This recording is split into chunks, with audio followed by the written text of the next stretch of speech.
आज हम व्यवस्था विवरण की पुस्तक के दूसरे अध्याय का अध्ययन करेंगे। तब उस आज्ञा के अनुसार जो यहोवा ने मुझको दी थी, हमने घूमकर कूच किया और लाल समुद्र के मार्ग के जंगल की ओर गए और बहुत दिन तक सेईर पहाड़ के बाहर बाहर चलते रहे। तब यहोवा ने मुझसे कहा, तुम लोगों को इस पहाड़ के बाहर बाहर चलते हुए बहुत दिन बीत गए, अब घूमकर उत्तर की ओर चलो। और तू प्रजा के लोगों को मेरी यह आज्ञा सुना कि तुम सेईर के निवासी अपने भाई एसावियों की सीमा के पास होकर जाने पर हो और वे तुमसे डर जाएंगे, इसलिए तुम बहुत चौकस रहो, उनसे लड़ाई न छेड़ना, क्योंकि उनके देश में से मैं तुम्हें पाँव रखने की जगह तक न दूंगा, इस कारण कि मैंने सेईर पर्वत एसावियों के अधिकार में कर दिया है। तुम उनसे भोजन रुपये से मोल लेकर खा सकोगे और रुपया देकर कुओं से पानी भरकर पी सकोगे, क्योंकि तुम्हारा परमेश्वर यहोवा तुम्हारे हाथों के सब कामों के विषय तुम्हें आशीष देता आया है। इस भारी जंगल में तुम्हारा चलना फिरना वह जानता है।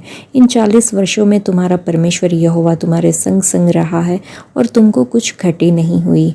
अतः हम सेईर निवासी अपने भाई एसावियों के पास से होकर अराबा के मार्ग और एलत और एसियोन गेबेर को पीछे छोड़कर चले। फिर हम मुड़कर मोआब के जंगल के मार्ग से होकर चले। और यहोवा ने मुझसे कहा, मोआबियों को न सताना और न लड़ाई छेड़ना, क्योंकि मैं उनके देश में से कुछ भी तेरे अधिकार में न कर दूंगा, क्योंकि मैंने आर को लूत के वंशजों के अधिकार में किया है। पुराने दिनों में वहाँ एमी लोग बसे हुए थे, जो अनाकियों के समान बलवंत और लंबे लंबे और गिनती में बहुत थे, और अनाकियों के समान वे भी रपाई गिने जाते थे, परंतु मोआबी उन्हें एमी कहते थे। और पुराने दिनों में सेईर में होरी लोग बसे हुए थे, परंतु एसावियों ने उनको उस देश से निकाल दिया और अपने सामने से नाश करके उनके स्थान पर आप बस गए, जैसे कि इस्राएलियों ने यहोवा के दिए हुए अपने अधिकार के देश में किया। अब तुम लोग कुछ करके झेरेद नदी के पार जाओ। तब हम झेरेद नदी के पार आए, और हमारे कादेश बरने को छोड़ने से लेकर झेरेद नदी पार होने तक 38 वर्ष बीत गए। उस बीच में यहोवा की शपथ के अनुसार उस पीढ़ी के सब योद्धा छावनी में से नाश हो गए, और जब तक वे नाश न हुए तब तक यहोवा का हाथ उन्हें छावनी में से मिटा डालने के लिए उनके विरुद्ध बढ़ा ही रहा। जब सब योद्धा मरते मरते लोगों के बीच में से नाश हो गए, तब यहोवा ने मुझसे कहा, अब मोआब की सीमा अर्थात आर को पार कर, और जब तू अम्मोनियों के सामने जाकर उनके निकट पहुँचे, तब उनको न सताना और न छेड़ना, क्योंकि मैं अम्मोनियों के देश में से कुछ भी तेरे अधिकार में न करूँगा, क्योंकि मैंने उसे लूत के वंशजों के अधिकार में कर दिया है। वह देश भी रपाइयों का गिना जाता था, क्योंकि पुराने दिनों में रपाई, जिन्हें अमोनी झम चुम्मी कहते थे, वे वहाँ रहते थे। वे भी अनाकियों के समान बलवान और लंबे लंबे और गिनती में बहुत थे, परंतु यहोवा ने उनको अमोनियों के सामने से नाश कर डाला, और उन्होंने उनको उस देश से निकाल दिया और उनके स्थान पर आप रहने लगे, जैसे कि उसने सेईर के निवासी एसावियों के सामने से होरियों को नाश किया, और उन्होंने उनको उस देश से निकाल दिया, और आज तक उनके स्थान पर वे आप निवास करते हैं। वैसा ही अव्वियों को, जो गाजा नगर तक गाँवों में बसे हुए थे, उनको कप्तोरियों ने, जो कप्तोर से निकले थे, नाश किया और उनके स्थान पर रहने लगे। अब तुम लोग उठकर कुछ करो और अर्नोन के नाले के पार चलो। सुन, मैं देश समेत हेशबोन के राजा एमोरी सीहोन को तेरे हाथ में कर देता हूँ, इसलिए उस देश को अपने अधिकार में लेना आरंभ करो और उस राजा से युद्ध छेड़ दो। और जितने लोग धरती पर रहते हैं उन सभी के मन में मैं आज ही के दिन से तेरे कारण डर और थरथराहट समवाने लगूंगा। वे तेरा समाचार पाकर तेरे डर के मारे कांपेंगे और पीड़ित होंगे।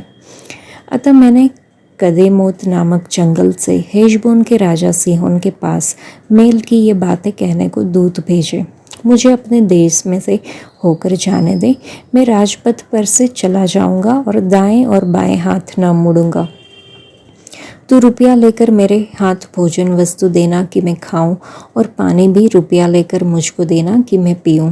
केवल मुझे पाँव पाँव चले जाने दे, जैसा सेईर के निवासी एसावियों ने और आर के निवासी मोआबियों ने मुझसे किया। वैसा ही तू भी मुझसे कर। इस रीति मैं यरदन पार होकर उस देश में पहुंचूंगा जो हमारा परमेश्वर यहोवा हमें देता है। परंतु हेशबोन के राजा सीहोन ने हमको अपने देश में से होकर चलने न दिया, क्योंकि तुम्हारे परमेश्वर यहोवा ने उसका चित्त कठोर और उसका मन हठीला कर दिया था, इसलिए कि उसको तुम्हारे हाथ में कर दे, जैसा कि आज प्रगट है। और यहोवा ने मुझसे कहा, सुन, मैं देश समेत सीहोन को तेरे वश में कर देने पर हूँ। उस देश को अपने अधिकार में लेना आरंभ कर। तब सीहोन अपनी सारी सेना समेत निकल आया और हमारा सामना करके युद्ध करने को यहस तक चढ़ आया, और हमारे परमेश्वर यहोवा ने उसको हमारे द्वारा हरा दिया, और हमने उसको पुत्रों और सारी सेना समेत मार डाला। और उसी समय हमने उसके सारे नगर ले लिए, और एक एक बसे हुए नगर की स्त्रियों और बाल बच्चों समेत यहाँ तक सत्यानाश किया कि कोई न छूटा, परंतु पशुओं को हमने अपना कर लिया। और उन नगरों की लूट भी हमने ले ली जिनको हमने जीत लिया था। अर्नोन के नाले के छोर वाले अरोएर नगर से लेकर और उस नाले में के नगर से लेकर गिलाद तक कोई नगर ऐसा ऊंचा न रहा जो हमारे सामने ठहर सकता था, क्योंकि हमारे परमेश्वर यहोवा ने सभी को हमारे वश में कर दिया। परंतु हम अम्मोनियों के देश के निकट वरन यब्बोक नदी के उस पार जितना देश है और पहाड़ी देश के नगर जहाँ जाने से हमारे परमेश्वर यहोवा ने हमको मना किया था, वहाँ हम नहीं गए। इस अध्याय में हमने देखा कि परमेश्वर ने इस्राएल के बच्चों को निर्देश दिया कि उन्हें अपने रिश्तेदारों के साथ कैसा व्यवहार करना चाहिए। इस्राएल की संतान को सेईर और आर के देश से होकर गुजरना पड़ा। सेईर इजहाक के पुत्र एसाव के वंशजों की बस्ती थी। आर इब्राहिम के भतीजे लूत के वंशजों की बस्ती थी। परमेश्वर ने इन लोगों को कुछ क्षेत्रों में शांतिपूर्वक बसाया। परमेश्वर ने इस्राएल के बच्चों को चेतावनी दी कि वे एसाव और लूत के वंशजों को परेशान न करें, न उकसाए या कोई नुकसान पहुंचाए। क्या आप जानते हैं कि आप अपने रिश्तेदारों के साथ कैसा व्यवहार करते हैं?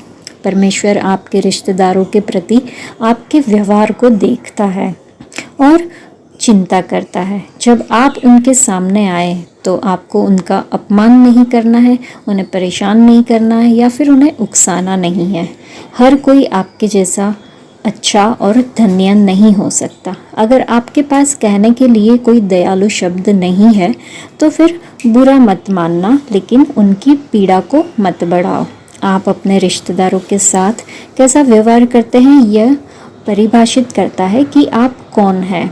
मौके मौके पर आप अपने रिश्तेदारों के साथ जो व्यवहार करते हैं उसको जांचने की कोशिश करें।